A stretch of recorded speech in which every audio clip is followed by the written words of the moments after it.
سامعین و ناظرین، انفیکشن کنٹرول سوسائٹی آپ کی بہتر صحت کے لیے، آپ کو بیماریوں سے بچانے کے لیے مختلف ویڈیوز کی ڈال رہی ہے، اور ہمیں امید ہے کہ آپ لوگ اس سے استفادہ کر رہے ہوں گے۔ تو ہم جس سلسلے میں گفتگو کر رہے تھے وہ اوبیسٹی کے بارے میں، کہ بچپن میں اور جوانی اور پھر بڑھاپے میں۔ اب ہم آپ کو یہ بتائیں گے کہ خواتین میں جو موٹاپا ہوتا ہے اس کے کیا اثرات ہوتے ہیں اور کیوں ہو جاتا ہے اتنا زیادہ۔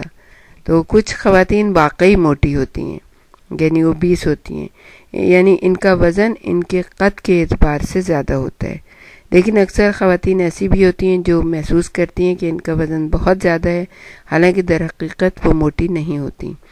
وجہ یہ ہے کہ اشتہاری دنیا ہر روز صبح شام ان کے سامنے ایسی عورت کا تصور پیش کرتی ہے کہ جس میں بہت ہی نازک نفیس عورتیں ہوتی ہیں۔ تو وزن جو ہے وہ صرف گوشت اور چربی کا ہی نہیں ہوتا بلکہ ہڈیوں کا بھی ہوتا ہے۔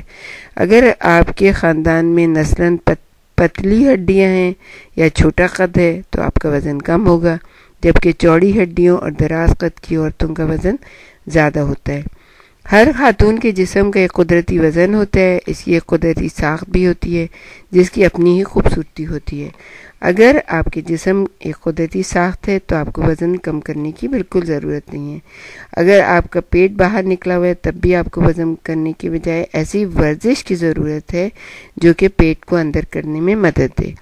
ماہرین کے مطابق مختلف وجوہ کے باعث 30 برس کے بعد خواتین کے وزن میں اضافہ ہونا ایک فطری امر ہے، اور 40 برس تک ایک عام یعنی 40 کی ایج میں ایک عام خاتون کے وزن میں اوسطاً نصف کلو سالانہ کے حساب سے اضافہ ہونے لگتا ہے۔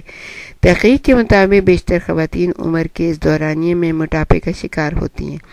یہ موٹاپا ایک حد میں رہے تو پھر بھی برداشت کیا جا سکتا ہے، لیکن اکثر خواتین اسے عمر کا حصہ یا قسمت سمجھ کر قبول کر لیتی ہیں، حالانکہ اس سے نجات ممکن ہے، جبکہ 30 اور 40 برس کے درمیان احتیاط برت کر ایسی تمام خواتین موٹاپے سے محفوظ رہ سکتی ہیں جو عمر کا یہ مرحلہ طے کر رہی ہیں یا ابھی اس کی ابتدا کی ہے۔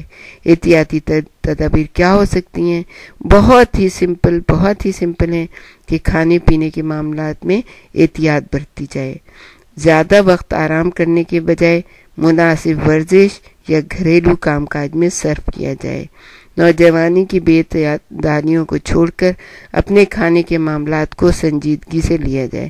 اب کبھی تو یہ ہوتا ہے کہ بہت زیادہ ڈائٹنگ شروع ہو جاتی ہے، اور کبھی ڈائٹنگ بالکل چھوڑ دی جاتی ہے، اور پھر مستقل وہ روٹیاں اور میدے کی چیزیں اور چاول اور اس کے اوپر آ جاتے ہیں، تو اس سے بہت ہی زیادہ نامناسب ہو جاتا ہے سب کچھ۔